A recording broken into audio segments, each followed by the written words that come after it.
কই তুমি? আমাকে বাঁচাও, আমার সর্বনাশ করে ফেললো। খুশি, খুশি দরজা খোল। খুশি, আপু, তোমার তোমার ভাসুর আমাকে।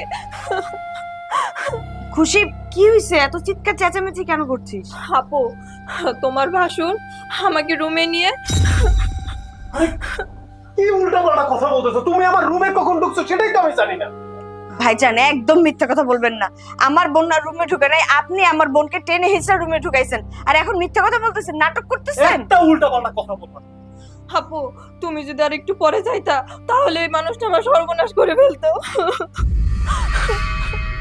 ভাইজান না, আপনাকে ভাইজান বলতো না, আমার ঘৃণা লাগতেছে।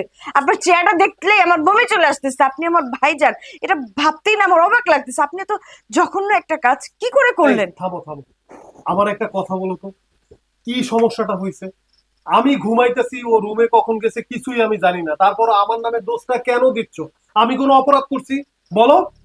বাবা বাবা, ভাজা মাছটা উল্টে খেতে জানেন না তাই না? আমার ছোট বোনকে রুমের মধ্যে নিয়ে তার সর্বনাশ করতে চাইছেন, আর এখন যখন বোর কাছে ধরা খাইছেন তখন বলতেছেন আপনি কিছুই জানেন না, আপনি কিছুই করেন নাই, তাই না? কোনো কথার লজিক আছে বলো? আমি ঘুমাইতেছি, তুমি দেখে গেলা, ও কখন রুমে আসছে? আমি কি ওকে জোর করে রুমে নিয়ে আসছি? ভাইজান দেখেন, একটাও আর মিথ্যে কথা বলবেন না। এতদিন আপনাকে আমি সহ্য করছি, এখন আর আমি সহ্য করতে পারবো না। আমার ছোট বোন তো আপনারও ছোট বোন, তাই না? আজকে আপনি আমার ছোট বোনের উপর হামলা করছেন, কালকে তো আমার উপর হামলা করতে পারেন।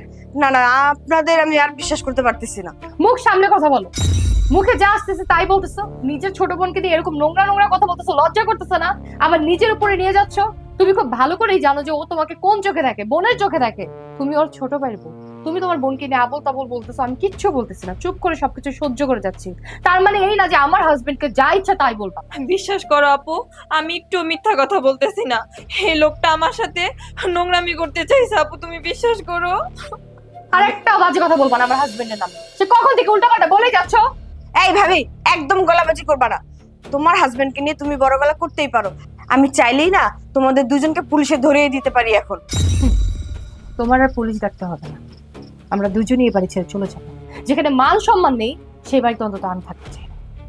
যাক, ভালোই হয়েছে।